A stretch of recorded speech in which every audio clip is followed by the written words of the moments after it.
ఇప్పుడు దాకా ఎన్ని అప్స్ అండ్ డౌన్స్ వచ్చినా వన్ డే కంప్లీట్గా లో అయిపోయినా డౌన్ అయిపోయినా ఈరోజు నిన్నట్లాగా ఉండదు అని చెప్పి మోటివేట్ చేసుకుంటూ ఎంత కష్టమైనా ఈ బిజినెస్ చేస్తున్నామండి. నాకున్న కుకింగ్ అనే ప్యాషన్ని నేను ఒక బిజినెస్ లాగా పెట్టి దాన్ని రన్ చేయడానికి కంప్లీట్గా మా ఫ్యామిలీ అండ్ పార్ట్నర్స్ ఇచ్చిన ఎంకరేజ్మెంట్తో చేస్తున్నాము.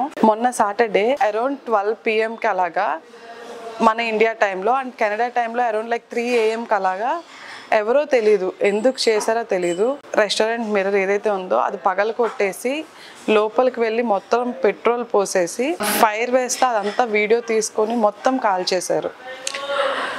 చాలా బాధగా ఉంది చెప్పడానికి కూడా అండి. మేము 8 to 9 months కష్టపడ్డామండి కెనడాలో ఆ బ్రాంచ్ ఓపెన్ చేయడానికి. ఇక్కడ నుంచి నెంబర్ ఆఫ్ కాల్స్ తీసుకున్నాం, రెసిపీస్ ఎలా వస్తున్నాయని చెప్పి లేట్ నైట్స్ చాలా మీటింగ్స్ చేసాము. చాలా బాధ అనిపిస్తుంది. సో ఇది ఎందుకు జరుగుతుంది, ఎలా జరుగుతుంది అనేది కాప్స్ కూడా ఇన్వెస్టిగేట్ చేస్తున్నారు.